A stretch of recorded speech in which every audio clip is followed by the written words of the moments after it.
સુરતના વરાછામાં હની ટ્રેપમાં ફસાવી પરિણીત વ્યક્તિને મરવા મજબૂર કરનાર આરોપીઓને તારાપુર નજીકથી ઝડપી પાડવામાં આવ્યા છે। આ દરમિયાન વરાછા પોલીસે 2 મહિલા અને 2 પુરુષની ધરપકડ કરી છે। પોલીસે ટ્રાવેલ્સ બસમાંથી વતન ભાગી જાય એ પહેલા આરોપીઓને ઝડપી પાડ્યા છે। તેમજ ઝડપાયેલા આરોપી નૈના ભરત ઝાલા અને નૈના હનાભાઈ ઝાલા બંને દંપતીઓની ધરપકડ કરવામાં આવી છે।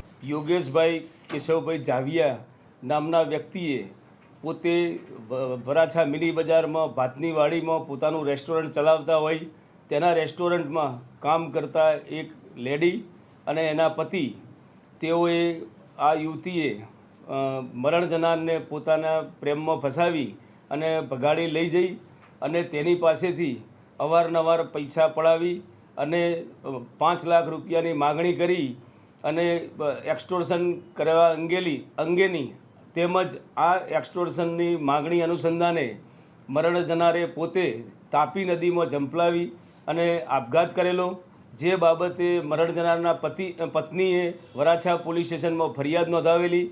વરાછા પોલીસે એક્સટોર્શનના કારણે આપઘાત કરવા મજબૂર કરવા અંગે તેમજ કોમન ઇન્ટેન્શન બાબતે ફરિયાદ નોંધી અને તપાસ હાથ ધરેલી। માનનીય police commissioner Shri Anupamsinh Gehlot sir, special commissioner sector 1 sir તેમજ ડીસીપી ઝોન 1 સરના માર્ગદર્શન હેઠળ આ ગુનાના આરોપીઓ ગુનો કરી અને નાસી જતા વરાછા પોલીસ સ્ટેશનની ટીમે હ્યુમન ઇન્ટેલિજન્સ તેમજ ટેકનિકલ ઇન્ટેલિજન્સના આધારે 4 આરોપીઓની સૌરાષ્ટ્ર ખાતેથી ધરપકડ કરેલ છે અને હાલ તપાસ ચાલુ છે।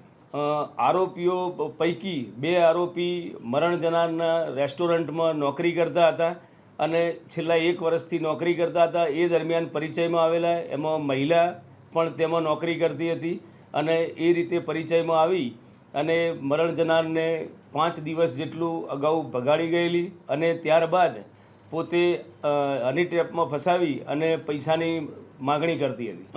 ફરિયાદીશ્રીએ અમારી પોલીસ સ્ટેશનમાં 2 મિનિટ અને 32 સેકન્ડનો મરણ જનાર યોગેશે પોતે મરતા પહેલાં આખી એની આપવીતી વિડીયોમાં રજૂ કરેલી અને જેમાં ફરિયાદની જે હકીકત છે એ મુજબ આરોપીઓએ પોતાને મરવા માટે મજબૂર કરેલો એવી હકીકત જણાવેલી હતી।